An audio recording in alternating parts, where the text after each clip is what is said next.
On behalf of RBCS, RBCS New Zealand, and Software TestWorks, we welcome everyone today to this webinar on testing on outsourced projects.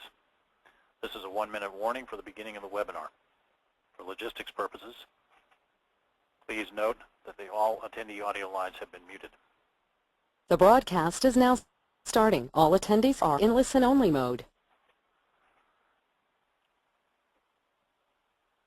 On behalf of RBCS New Zealand, and Software TestWorks, we welcome everyone today to this webinar on testing on outsourced projects. I am Rex Black, President of RBCS, a worldwide testing and quality assurance firm serving clients ranging from small startups to Fortune 20 global enterprises. Since 1994, RBCS has been both a pioneer and a leader in quality hardware and software testing. RBCS has offices in the United States, New Zealand, Australia, and Sri Lanka, with partners around the world. RBCS delivers insight and confidence to our clients, helping them get quality software and hardware products to market on time and with measurable return on investment. RBCS has a team of international consultants that deliver customized training, consulting, and outsourcing services for companies that are looking to improve their test and quality assurance practices. RBCS has helped hundreds of companies reduce development and support costs while assuring the best quality products are delivered to customers. I am the author of Pragmatic Software Testing, Advanced Software Testing Volumes 1 and 2, Foundations of Software Testing, Critical Testing Processes, and Managing the Testing Process. I hold a degree in Computer Science and Engineering from UCLA. I'm also past president of the International Software Testing Qualifications Board and the American Software Testing Qualifications Board. Before we start the presentation, a couple of housekeeping notes. If you have any questions during the course of the webinar, please feel free to submit them through the presentation via your webinar interface. There's no need to ask for presentation copies, as the presentation is posted on the web at www.rbcs-us.com on the basic library page. If you're having problems with either the audio or visual components of this webinar, please contact GoToWebinar support. If for whatever reason you cannot get to the webinar online, or if you are dealing with an unreliable connection, please download the slides from the basic library at www.rbcs-us and be sure to use the telephone to connect rather than voice over IP, since that's more likely to be affected by a flaky internet connection. So, on with the show. Today's presentation is on testing on outsourced projects.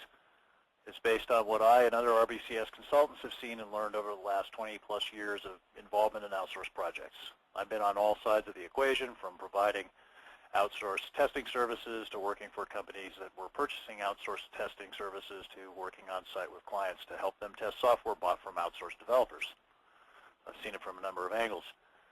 I've also been on the hardware side, which took to outsourcing a lot earlier than the software side, and I've been on the software side quite a bit, of course, too, over the last 10 years. And I think the software side has a lot to learn from the history of outsourcing in other industries, including hardware. So some of you might be wondering what's with the onions. A lot of our clients, when they get started doing outsourcing, go through a onion peeling exercise, and by that I mean they address the problems that are immediately visible on the surface, the challenges associated with outsourcing, and they don't realize that under that layer is another layer, and under that layer is another layer, and so on and so on.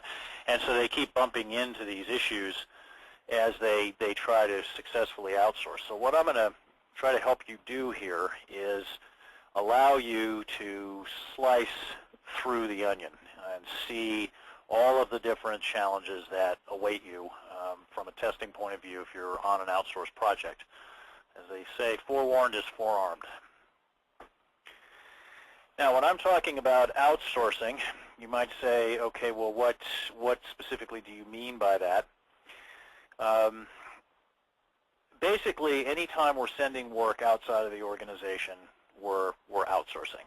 And that can mean we're doing outsourced development, but the testing is staying in-house. We've seen that. It can mean we're doing outsourced development and the outsourcing testing as well to a single company, and I'll talk more about that later.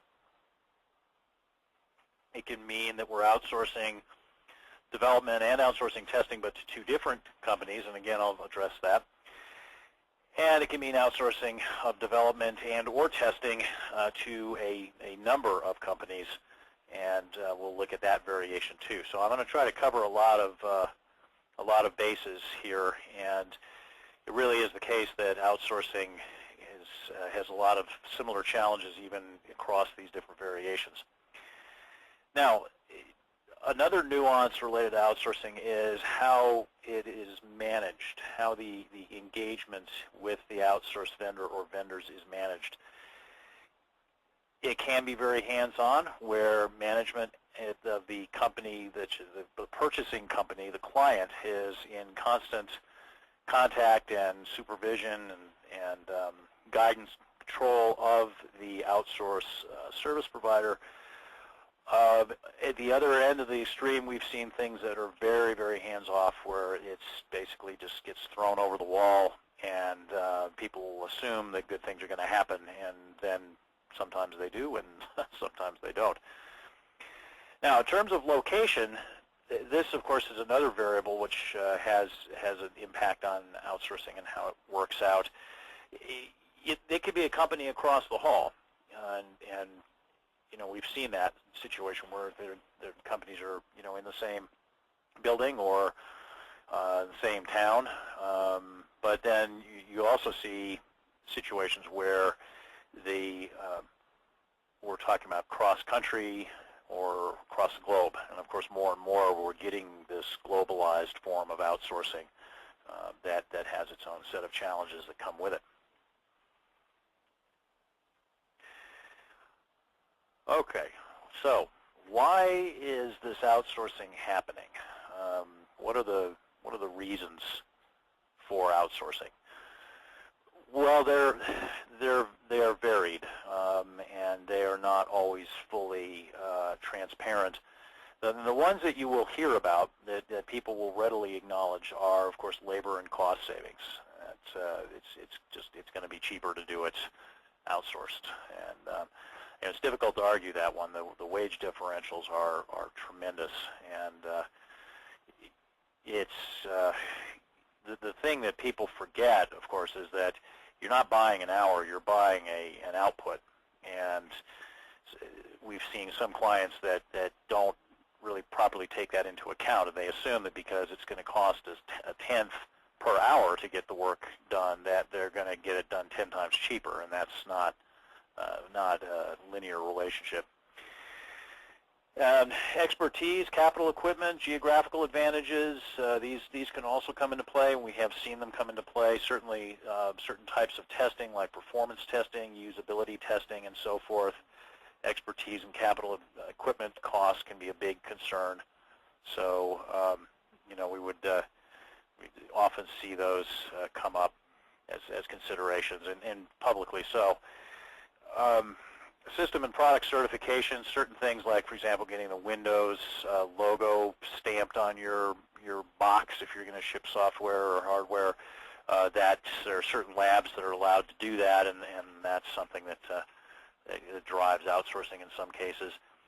And then inability to handle the work in-house. We've certainly seen situations where the clients have a big spike in their workload, and then that results in them wanting to just shuffle some work off and get it done. So those can all be drivers, and they're pretty much out in the open types of drivers. Now, there are a couple other things that are often occasionally present, possibly. I'm not going to speculate on your particular situation, but we have seen these with clients, and when they are present, they are often not publicly spoken. So we've seen situations where people feel like there's peer pressure on them. You know, everybody else is doing it, everybody else is outsourcing, and you know, so we need to be doing it as well. And you know, that's something that certainly you can see why an organization would decide to experiment with outsourcing based on that, but we've seen some fairly precipitous rushes into outsourced situations that did not appear to be driven by an appropriate level of caution, if you will. Now, another thing that we sometimes see is the level of dissatisfaction with the in-house services. That this couldn't be worse. At least it's going to be cheaper. Thinking, and sometimes we have actually seen this come out into the open. I remember being in a meeting once